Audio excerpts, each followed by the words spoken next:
cake.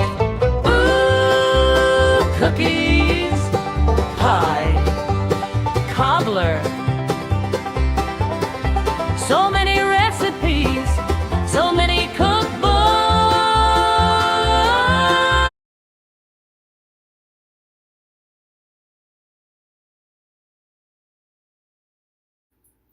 So, in order to make these meatballs we're making, I got 1 egg and want to beat that together before we add our other ingredients.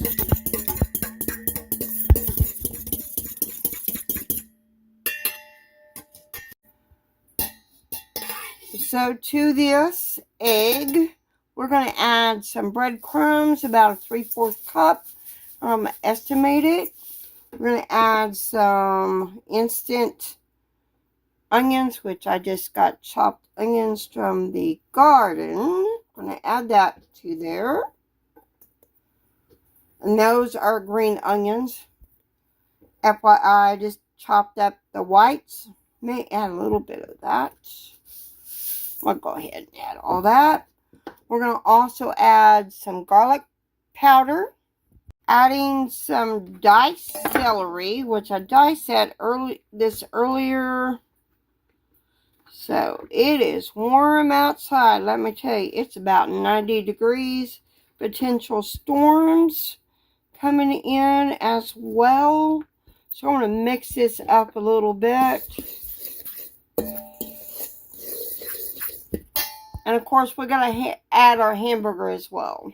So I did add a little bit of our barbecue sauce. Now is the time that I'm going to get in here and use my hands. Get this all mixed up. So I'll be back in a minute. So the recipe says to form about 30 small meatballs. So the next step is to brown them. I got some bacon grease and a little bit of butter, and we're going to be, as soon as my skillet gets heated up and the butter gets melted, we're going to start, really browning these meatballs in my iron skillet. So I'm going to form them, and then I'll be back. So I will be heating up the rest of the barbecue sauce because it says to serve the meatballs with barbecue sauce. So that's what I'm doing tonight.